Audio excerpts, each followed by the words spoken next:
pag-uusapan ay yung myths at saka facts about breastfeeding. Kaya parang meron kaming game ni Doktore. So, magsasabi ako ng mga yes or myths no. or facts. Sabihin ni Doc, myth or fact? Fact. Okay. And then she will explain. Game. Okay, game. Doc, breastfeeding prevents you from getting pregnant right away. It is truth. It is truth, pero merong mga certain conditions. Parang partly yes, partly no. It is true for the first 6 months and below. Kailangan exclusive yung breastfeeding mo. So meaning, you're giving the baby nothing else. No vitamins, no water, nothing else. No formula. And then, dapat hindi pa bumabalik yung regla, yung menses ni mommy. Yung regular cycle niya. Yes. So, this is what you call lactation amenorrhea method. So, it's, if done correctly, it is reliable up to 98%.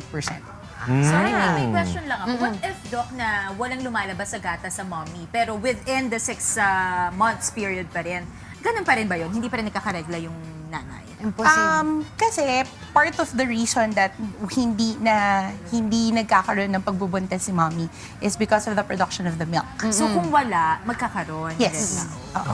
Biological cycle yan. Yes. Pag nabuntis, automatic, may process na nangyayari sa katawan, di ba? Okay, next question. Pagka ba merong ubo at sipon or fever ang isang ina na nagbe-breastfeed, mahahawa ba yung baby? Myth or fact? This is a myth. When the mom gets sick, what happens is she starts producing antibodies in her system, and that gets transferred to the baby through the milk. So in fact, she's protecting her baby. From the So illness. hindi totoo yung mga sinasabi nila na huwag ka muna mag-breastfeed kasi Yes. may sipon ka. Pero mahawa, bakit ang tanong ko dun sa napanood ko na milk bank, Doc, isa sa mga panuntunan nila, hindi ka pwede mag-donate ng milk mo kapag may nagkasakit ka for the past week yata, past 2 weeks before. Because it's more of safety. Siyempre, in the same way that when you're donating blood, you should be free from alcohol, you should be free from illnesses. Kasi, syempre, you're donating to another child. You're donating to someone else. So, there's no proximity. We want to make sure na yung dinodonate mong milk is as safe as possible. Does it also contribute, Doc, kasi may third-party participation na nilalagay mo na sa container. That's why it's also parang safer na wala kang sakit when you donate. To a certain degree, it does. Because remember that hindi mo ka mag-anak, most probably hindi mo ka mag-anak, hindi mo kakilala, and you don't know if there are other factors that might come into play, so to speak. Ngayon naman, kasi ako, yung experience ko pa nagbe-breastfeed, nung nag-breastfeed pa ako, yung mga babies kasi talaga, nagigising sila ng within 2 to 3 hours para pakainin, lalo na pag breastfeeding. Pero ang sinasabi sila, pag formula-fed ang mga babies, mas mahaba daw ang tulog. Myth or fact? Mahabang tulog, fact, but better sleep, myth. Why? So, the infant formula fed baby will sleep longer, but the formula kasi tends to stay in the system longer. So, minsan, abala din yung tulog. digest, Whereas, a breastfed infant will sleep for a shorter time because mas mabilis na nadadigest yung kanilang milk. So, that wakes them up. That's a signal for them to wake up. But they sleep better because there's this proximity to the mom. Ano naman, when it comes to yung sa feeding bottles at saka yung sa nipple ng parents, ano yung mas maganda? Sinasabi nila parang parang nalulunod daw yung parang yung term nila pagka yung mga babies ay nag-feed through breastfeeding or yung compared dun sa bottle. Myth. Complete myth. Because when you're breastfeeding, you actually get more muscles to move. You allow the muscles to work for you. And all those muscles they stop the liquid from getting into your system too fast. Whereas pag nakabote, the tendency is the baby's jaw, for example, nakaganon lang. Kasi literally the fluid is just there. So what happens is, dire-diretso yung fluid, there's no movement of the muscles. So, dire-diretso din lang siya, so pwede siyang masamid. And in fact, if fed incorrectly, pwede pang magkaroon ng aspiration, yung napupunta yung liquid into the lungs, for example. Kaya nga, na-observe ko rin po before mas madalas nagkokolik yung bata pagka bottle fed di ba?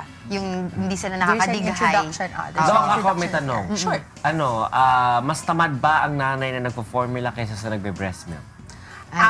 Ako ang ano ko dyan is that that's a myth.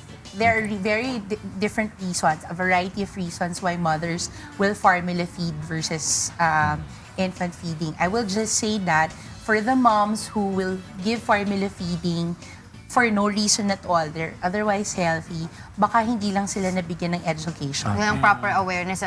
Two quick questions pa, Doc, Sure. kasi this is very important also. Do you need to stop breastfeeding when you go back to work? Myth. Okay. You can go back to work, you can still breastfeed, and you can still give your child breast milk. And how do you do that? So when you're at work, you have to be able to pump or you have to be able to express. Kasi hindi lang naman basta yung pumps na mechanical pumps you can do hand expression as well. To remove the milk from your breast, store that, bring it home and then give it to baby. But when you get home, you need to directly breastfeed para mag-increase pa rin yung amount of milk. So, kailangan lang may awareness not just from the mom, but also dun sa kanyang workplace. Na, there are laws in place, na pwedeng ang gawin to, they need to provide an area, they need to provide time for the mom. Nakakasag daw ng boobs yung pag nagbe-breastfeed ka. This is partially true. Syempre, there's an amount of liquid that that flows in your breast, that gets built in, stored in your breast. So there's an expansion, but it's only partial. Superficial. Kasi for most part, it goes back to the original shape and size. Okay, ayan. Ang dami natin natutunan, no? Myth and facts. Oo nga, Ayan. nag-enjoy ako sa game. Oh, di ba? Di ba Napakaswerte parang, ni Reg. oo nga kasi di ba, napakaswerte, sabi ko nga ng mga moms to be ngayon. Dahil nga, mas malaki yung awareness ng breastfeeding compared dun sa mga, siguro yung time ko, then yung mga past times pa. Kasi talagang walang masyadong awareness when it comes to breastfeeding. Maraming salamat po sa inyo, Dr. Teresa Ribaño, mula sa Asian Hospital. And for more questions po about breastfeeding, where can they contact you? They can contact me through Asian Hospital. You can look it up on the website, or you can contact them at 771-9000, and then you can ask for my clinic. Yay! Thank you very Thank much. you so much, Doc. Okay.